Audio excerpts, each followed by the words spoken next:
Welcome back, everybody. This is Power Surge. Is the stock market in a bubble? Is the housing market in a bubble? Is the student loan debt crisis a bubble? Is the dollar a bubble? Is everything a bubble? Let's discuss.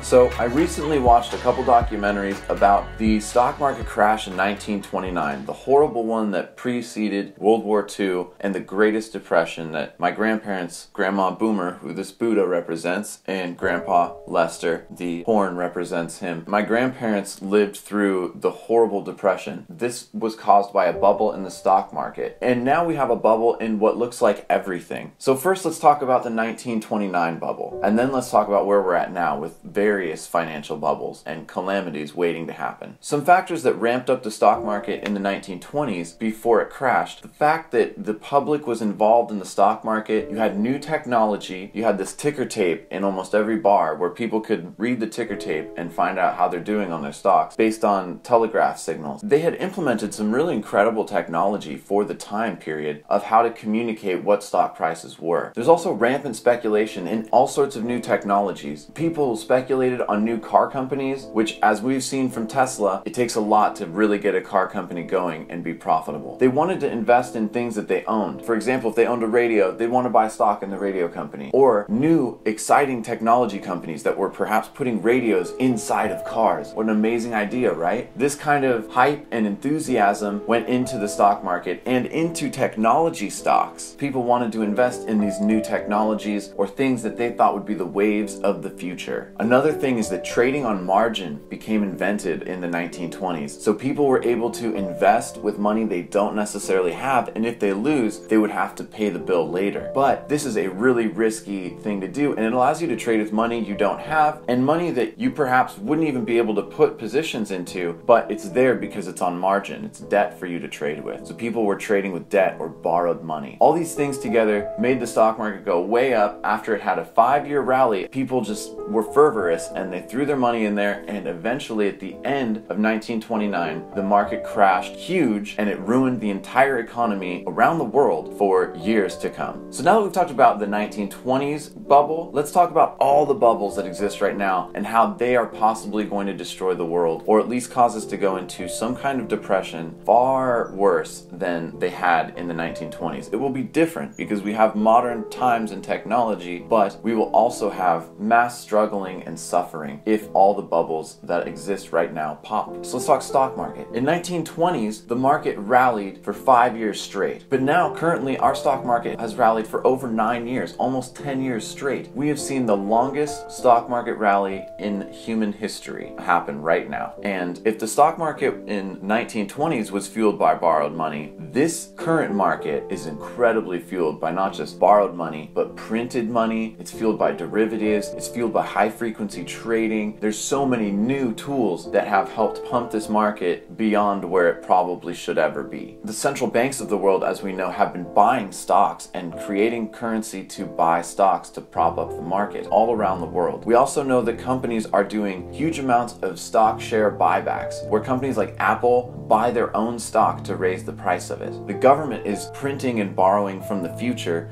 to keep our stock market afloat while it attempts to raise interest rates, which are at all-time lows. This is another thing. We can't raise interest rates, or we can't lower interest rates in the case of a crisis because they're already super low. And 2017 we saw was the absolute blow-off year, right? We had so much hype and speculation in the market. We had the Trump rally. People were enthused because they hoped Donald Trump would bring business to America and make things grow. We also had Bitcoin go absolutely ballistic, and a lot of people made fortunes in Bitcoin last year and the year before. So last year, 2017, was an absolute blow-off year, and now it looks like 2018 might be the time to pay the toll, or the time when the market really starts crashing. So we have the stock market, which just corrected after breaking all-time highs, right? After a 9-year rally. We have the dollar, which the supply in the dollar has been increased in huge volumes in order to help prop up markets, in order to buy mortgage-backed securities, in order to keep interest rates low. The Fed has created large amounts of currency, right? And if the currency has a huge supply, but the price has has only fallen a little bit, as we have seen the dollar fall the last year or few months. If there's a huge supply but the value still exists, perhaps all these countries around the world which had the dollar because it was the world reserve currency, if those countries dump their holdings of dollar because they can now trade for oil with petro yuan or some other asset or currency, then the dollar bubble will pop and you will see our own currency lose value extremely fast, like the Canadian dollar or like the Argentine money has hyperinflated. That would be the worst case scenario for the United States dollar. So the dollar is technically in a bubble since we have a massive supply and the price is still relatively high. Housing. Is housing a bubble? Well, the housing market has been reinflated because of low interest rates. If interest rates are low, it's very cheap to borrow money to buy a house, correct? Or you can refinance your house, right? So the cost of borrowing money has been very low. That has fueled spending on houses and people to buy houses. A lot of people have equity in their home at this point, so what do? They start to tap money out of the equity in their home, and this puts people at more risk. People that probably shouldn't be doing that are doing that, or they have done it, or they have gotten into homes they may not be able to, and we are currently seeing subprime loans like ninja loans, no job, no income. So yes, the housing bubble is reinflated and it's back. Student loan debt is at $1.6 trillion.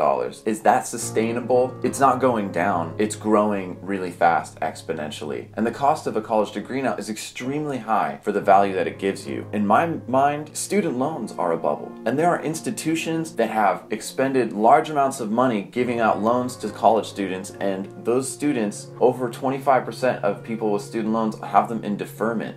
So these banks are not getting their money back on these kids that they lent the money to. Eventually, some of these financial institutions that have expended themselves really high with student loans, if they get enough students not paying them back, they will become insolvent. That could lead to a financial crisis. The student loan bubble is definitely huge. We have it growing and there's no way to stop it. More and more kids keep going to college and doing dumb things like taking out-of-state tuition, which costs 10 times more than going to a community college in your local school. People don't really know. They still aren't educated on how to be financially savvy with going to college. So the student loan bubble is growing and growing very fast. It's grown almost $500 billion in the last 2 years. So we have a stock market overvaluation bubble. We have the housing market, which has been reinflated by low interest rates. We have student loans, which are a very bad, dangerous bubble that are waiting to explode, as well as that loan debt hangs over many Americans, many young millennials that can't go forward and help contribute to the economy. Those kids with debt, they can't go buy a house or buy a car or even really focus on growing their life because they have to spend so much on this student loan debt. We also have the dollar bubble, which a massive supply, as I said, of dollars has been created and is held by foreign governments, and there's a big chance that that dollar will be dumped by foreign governments. So we have 4 very scary bubbles. I call this the everything bubble, and the everything bubble is poised to pop in the not too distant future, and when it does, it is going to be catastrophic, my friends. And I don't mean to fearmonger everyone, but it is going to suck. It is going to be one of the worst periods in human history when the everything bubble pops. Imagine massive suffering all across the United States. What happens if the government becomes insolvent and cannot pay for its entitlements, like food stamps, Social Security? Can you imagine old people that need those checks, or people that need that EBT card to survive, what they would do if they lost that? Massive suffering. Can you imagine if banks closed their doors and they wouldn't let you withdraw currency because currency was dropping too fast and they don't even have enough currency in there for everyone anyway? Or imagine if the stock market crashes and people's wealth and retirements, it's all tied up in there. It's going to be really bad, my friends. So I just want to let you know that there is an everything bubble and you need to be aware of it, kind of keep an eye on it, and have a plan for yourself. Perhaps have some kind of precious metal, some kind of silver, gold, whatever. Perhaps have some kind of food supply, kind of like an emergency kit. Don't go full-blown crazy prepper and spend all your money, but you need to have some kind of emergency kit and plan for what happens if at some point in the next 10 years, the entire world just takes a dump on you. Because it is very possible that we are going to face hard